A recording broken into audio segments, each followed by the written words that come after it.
Hello mga kabarangay, nung Monday nga, July 1, ay inumpisahan na namin maglinis dito sa tindahan.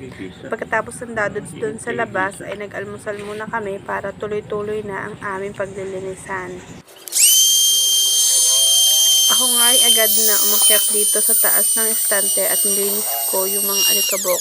Yung mga bato-bato na yan guys ay galing doon sa taas, sa may firewall. At yan naman ang aking mag-ama ay naghaharutan pa diyan sa pagtutulungan nila. Lalo nang tumalsik ang alikabok. Sinabi na magdahan-dahan.